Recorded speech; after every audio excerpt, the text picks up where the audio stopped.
नाज़रीन आदाब, अली वारसी एक मरतबा फिर नया दौर के प्लेटफॉर्म से आपके सामने हाजिर है। 10 अक्टूबर रात के 10 बजे बल्लू बलराम आपकी जेल से भाग जाएगा। ये एक खलनायक का डायलॉग था जो कि पिछले कई दिन से मजहर बिरलास साहब, जो कि एक बड़े सीनियर सहाफ़ी हैं, वो दोहराते चले आ रहे थे मुख्तलिफ मौके पर। उन्होंने थोड़े दिन पहले मुजम्मिल सोहरवर्दी साहब के साथ एक वीलॉग भी किया। उसके अंदर उन्होंने कहा कि जो इमरान खान साहब हैं उनके साथ बड़े अच्छे ताल्लुकात हो गए हैं, एस्टेब्लिशमेंट जो है वो उनको छोड़ना चाहती है, बड़े अच्छे मामलात चल रहे हैं। साथ साथ उन्होंने ये कहा कि इसके कुछ सबूत भी हैं। वो सबूत ये था कि सियालकोट के अंदर, समड़ियाल के अंदर जो बाई इलेक्शन हुआ उसमें पीटीआई को मुकम्मल तौर पर इजाज़त दी गई, उनकी कोई पकड़ धकड़ नहीं हुई, उनको जो वो इलेक्शन कैंपेन करना चाहते थे वो करने की इजाज़त दी गई। विच इज़ फनी बिकॉज 40,000 की लीड से अगर आप जीत रहे हो तो जो ग्राउंड पर लोग होते हैं उनको तो पता होता है ना कि यहाँ पर हमें पकड़ धकड़ की ज़रूरत है या नहीं है। तो पकड़ धकड़ की ज़रूरत ही नहीं थी, वो 38-40,000 की लीड से जीत रहे थे।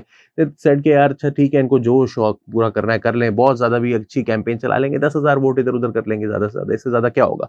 अब कुछ हमारे दोस्त हैं वो कह रहे हैं जी रिगिंग होगी, लेकिन रिगिंग के लिए आपको ज़रा थोड़ा सा एस्टैब्लिश करने के लिए कुछ तो सबूत देने पड़ते हैं ना। नदीम अफजल चंद का एक स्टेटमेंट जो है जो कि खुद हार गया है या उसकी पार्टी हार गई है और वो जो है वो ड्रामेबाजी लगा हुआ है, उसका उसका कोई मतलब अहमियत नहीं है उसके। ये ऐसे ही है कि जैसे इंडिया जो है वो अगर ये कह रहा हो कि पाकिस्तान ने ज्यादती की है या पाकिस्तान कह रहा हो कि इंडिया ने ज्यादती की है, जैसे मनाजरे होते हैं तो उसमें कहते हैं कि जी शिया जो है वो सुन्नियों की किताबों से साबित करें ना, सुन्नी जो है वो शियों की किताबों से साबित करें। तो ये तो वही वाली बात है कि पीपल्स पार्टी कह रही है नून लीग हार गई थी, असल में बेईमानी हुई है। ये कोई जो हकीकत है वो ये है कि पाकिस्तान मुस्लिम लीग नून वहां से जीत रही थी, उनकी ट्रेडिशनली भी स्ट्रॉन्ग सीट थी। बाय इलेक्शन था, बाय इलेक्शन में अमूमन हुकूमतें जीत जाती हैं। और साथ साथ ये भी हकीकत है कि पिछले कुछ अरसे से ज़रा मामलात उनके अच्छे चल रहे हैं। जो मरीम नवाज साहिबा हैं वो भी मेहनत कर रही हैं, वो सब कुछ अपनी जगह। लेकिन ये ऑपरेशन सिंदूर ने और इंडिया की नाकामी ने और पाकिस्तान की इसमें कामयाबी ने बहुत से जो आसानियां पैदा की हैं नून लीग के लिए, और लेजिटिमेसी का क्राइसिस भी बड़ी हद तक रिजॉल्व हुआ है। साथ साथ वो ज़रा पॉपुलैरिटी भी थोड़ी सी सर्च की है, तो उनको उनको 10,000 की वोटों की लीड थी, वो ज़रा ऊपर चली गई और उन्होंने थोड़ी सी एफर्ट भी ज़्यादा की, मेहनत ज़्यादा की, वो जीत गए।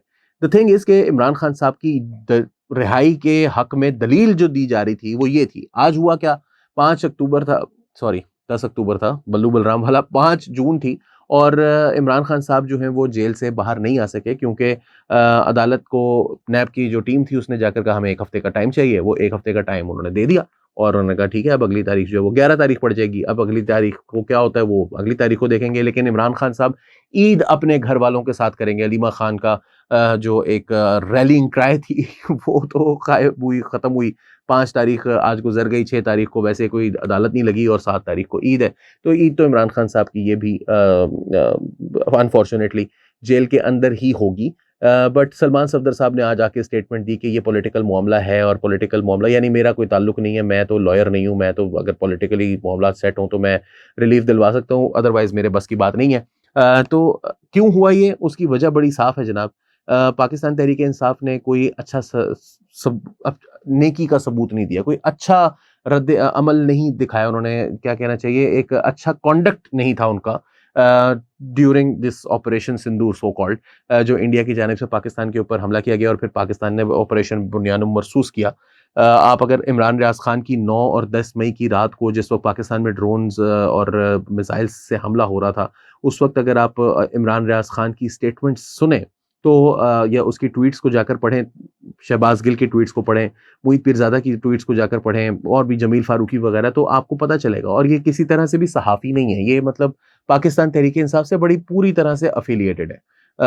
लाइकिंग डिसलाइकिंग अपनी जगह, लेकिन किसी मौके पर मुल्क का जब मामला आ जाए तो फिर वहां पर आपको वो नहीं ना करना पड़ता। और अगर ये तो इनकी चले बातें, बाद में इन्होंने थोड़ी सी लाइन चेंज भी की। वो लाइन इस तरह से चेंज की कि यार हम तो बस ये कह रहे थे कि हमें फौरी तौर पर रिटेलिएट करना चाहिए, अब रिटेलिएट हो गया तो बस ठीक है, हमारी जो क्रिटिसिज्म था वो खुद ब खुद ही खत्म हो गया। मगर आप उनके अपने मसलन फलक जावेद, एहसनम जावेद, उसकी बहन है, वो जेल में, मुझे नहीं पता वो कहाँ पर है, उसकी क्या स्टेटस है, बट फलक जावेद की जो ट्वीट्स हैं वो जाकर आप देख लें कि जी ये अब जरा वीगो डाला लेकर जाओ ना, या जिस तरह से मेहरबानो कुरैशी की जो ट्वीट्स थी उस मौके पर, वो अगर जाकर आप देखेंगे तो आपको नजर आएगा कि पाकिस्तान तहरीक इंसाफ का कॉन्डक्ट, और मैं सिर्फ ये पाकिस्तान तहरीक इंसाफ के, और हाँ अवाम, सोशल मीडिया को छोड़ दें, लीडरान को छोड़ दें, पाकिस्तान तहरीक इंसाफ का एवरेज वोटर वो पाकिस्तान के साथ ऐसे जुड़ा हुआ था जैसे पाकिस्तान के साथ जुड़ने का हक है, वो यूं था पाकिस्तान के साथ।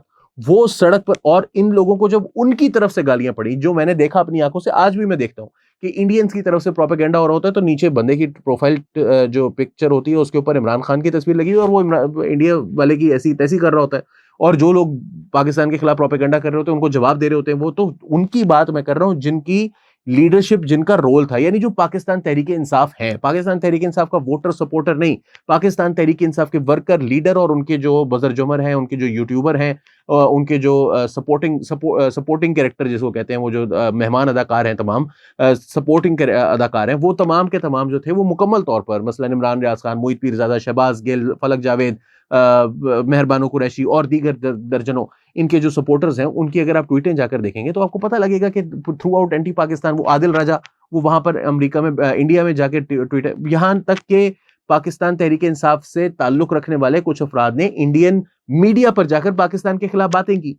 तो पाकिस्तान आर्मी का कोई मुझे समझ नहीं आता कि क्यों वो छोड़ देगी। मोर ओवर, आप ये बात दिमाग से मत निकालें जो डॉक्टर आयशा सिद्दीका ने अब से कुछ दिन पहले खबर से आगे में हमारे प्रोग्राम में कहा, रजा साहब से बात करते हुए, जिसमें उन्होंने कहा कि भाई इमरान खान एक इरिटेंट है, अगर ये बाहर आएगा तो कोई पता नहीं क्या बात करेगा।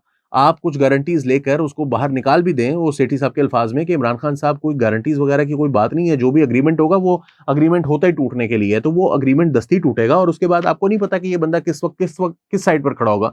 सो right now there is no strategic sense to let Imran Khan out. तो इस वजह से इमरान खान साहब जो है वो जेल में है। ये जो लोग झूठ बोलते रहते हैं और बेवकूफ़ बनाने की कोशिश करते रहते हैं, वो मुसलसल अभी भी आपको बेवकूफ़ बनाने की कोशिश करते रहेंगे। 10 अक्टूबर रात के 10 बजे बल्लू बलराम आपके जेल से बाहर आने से बहुत पहले, बल्लू बलराम की जो अहलिया मोहतरमा है,